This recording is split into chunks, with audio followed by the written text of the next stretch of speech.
Nang dumaan sa atin, no? Oo. Sa dinamay-dami ng dumaang scam company. Ito na Oo. yung hinahanap natin. Ito Yes. na yung natagpuan natin, 'di ba? Yes, one point. Unang-una, 'di ba? Oo. Maliit yung kapital na pwede ka magsimula, 'di ba? Yes, pangmasa, pangmasa. Kahit magsimula ka lang sa $10, 620 or 30 pesos, pwede na 'yon, makapagsimula ka na. And after this meeting kanina, nakasisigurado tayo na legit yung company. Bakit? Naka-insure yung platform. 'Di ba? Saan ka pa? Tama, tama. Insured yung platform. Bihira yung ganyan na ngayon lang ako nakabalita ng ganyan na yung broker mismo yung ay naka-insure sa malaking insurance company. Yes. 'Di ba? Kaya Oo. nga sabi ko dun sa GC na hawak ko, kung wala pa kayong account sa Tag Market, huwag na kayong pahuli. Kasi Yes. lahat tayo naghahanap ng naghahanap tayo ng legit na platform. Mm-mm. But siyempre, katulad ng narinig natin, ah, mag-invest ka lang dun sa perang kaya mong mawala. Kasi Oo. pagdating kasi sa trading, hindi yan Not 100% guarantee. sure. Not guarantee. 100% sure win, 'di ba? Yes. May talo diyan. Mm. May talo sa trading. Ilang beses na ba tayong natalo, 'di ba? Oo. May sunog diyan eh. Pero depende rin nga 'yan sa strategies, which Oo. is maganda yung pinapakita ng Sonic strategies, 'di ba? Oo. 86 to 90%, 'di ba? Dati Mm. po nung nagsimula tayo dito, ang laki ng percentage tapos biglang bumaba. Obserbahan ko 'yan eh. Kasi Yes, yes. binabalanse ko at dahil sa mga nagtatanong kasi sasabihin nila, coach, magkano ba ang niyan, ang kitaan monthly?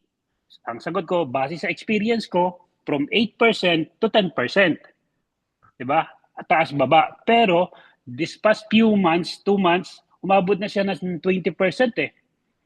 Oo. Yung kita ng kapital. Kumbaga, yung dati yung 2,500, ang 8% lang noon, magkano? Pero ngayon, umaalos ng 400 a month. O, di ba? Oo. Mahigit ng 10% yun. Yung 400 a month ng 2,500. Computein nyo na lang. Mm. Kayo na mag-compute. Kasi ang 10% ng 2,500 is 250. Ay, pumapalo siya ng 100 a week. Di ba? Ayun Oo. lang, Sir Danny. Kung yung mga nila sa loob, na kukunti pa yung inyong kapital, okay. Basta sinasabi namin, mag-invest kayo yung kaya nyo lang mawala.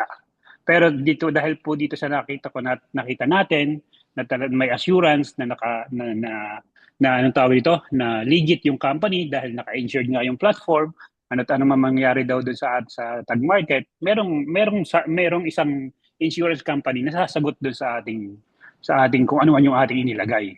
Pero syempre, Oo. hindi naman yun guaranteed na 100% may babalik lahat. Pero at least may assurance tayo, 'di ba?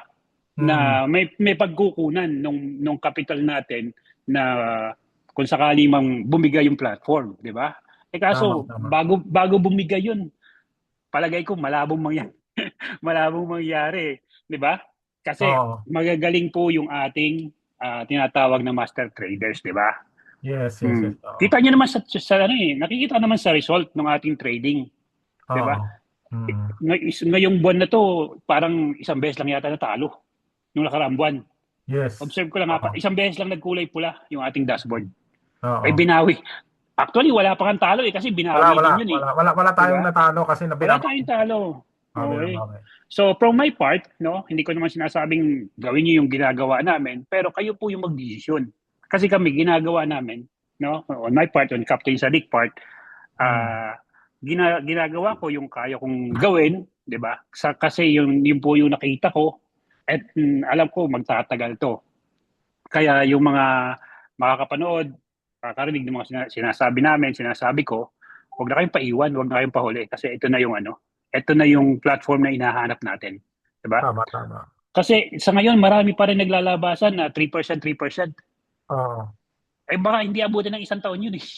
6 months pa nga lang eh, 'di ba? Meron naman, marami na naman naglalabasan kaya Mm. huwag na po kayo sumama dun.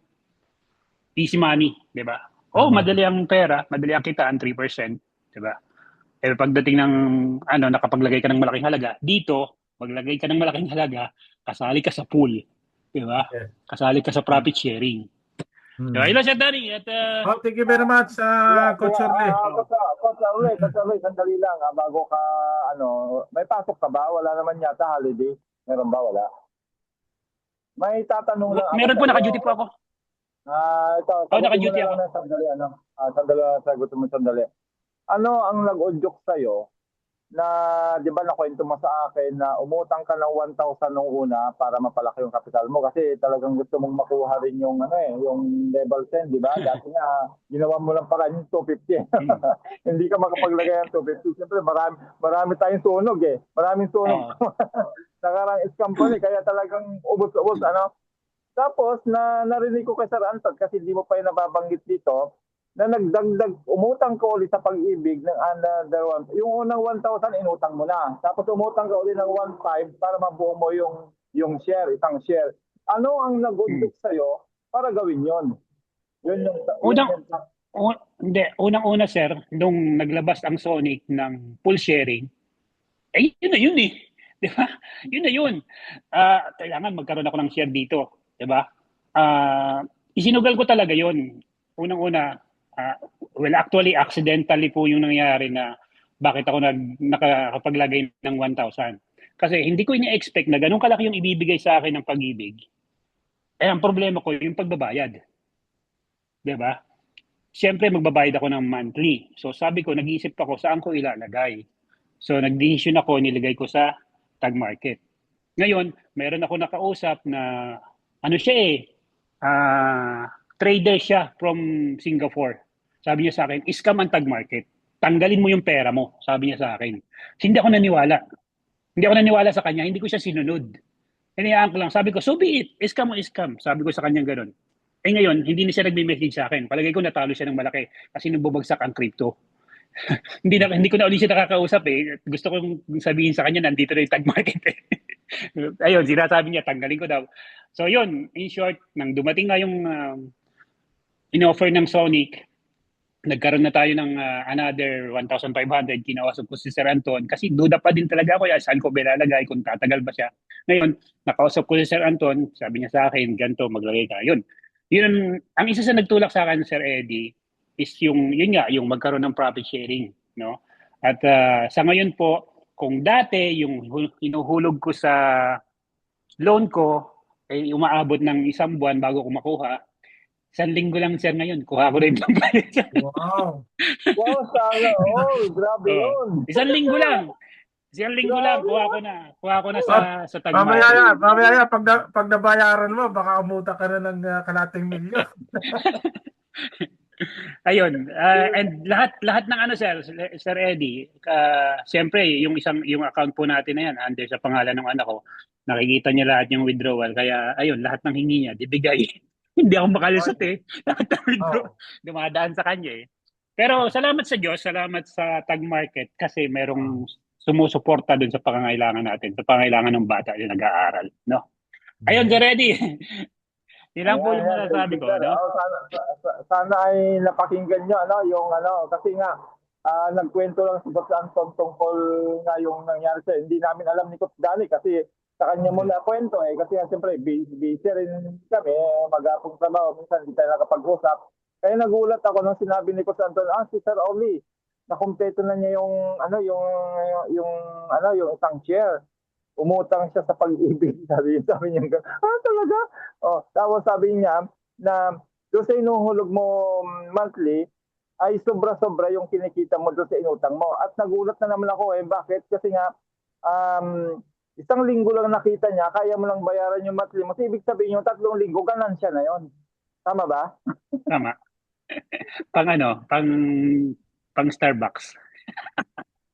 Sabi Ayan, thank you Sir Raleigh at nakaka-inspire kasi nga ay kaya ko pinaulit sa iyo yung mismo manggaling sa bibig mo kasi kami lang yung nagsasabi tungkol nung sa experience mo yan eh. Kaya ngayon nanggaling na sa iyo mismo ay di talaga kapal ni paniwala. Gusto ko nga lang sana tahimik lang eh. Gusto ko lang tahimik. Kaya kinakwento na Sir Anton, ayan, nagulat nga ako diba? Ayun, yun po yung yun pang okay naman. Okay lang naman kasi kaya nga sinasabi ko sir na risk taker tayo eh, di ba? hangga't hindi tayo kikita kung hindi tayo susugal. Ganun talaga ang buhay, win or lose, di ba?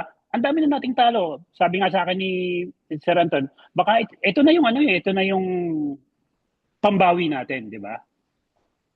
Di ba? So far, bumabawi naman. And then pag natapos, yung po kasing niloan ko, payable for 2 years yun. So, wini-wish ko na kahit hanggang 2 years lang, di ba? Bawi na yun ako, makabawi. Sagutin na yung loan ko, di ba?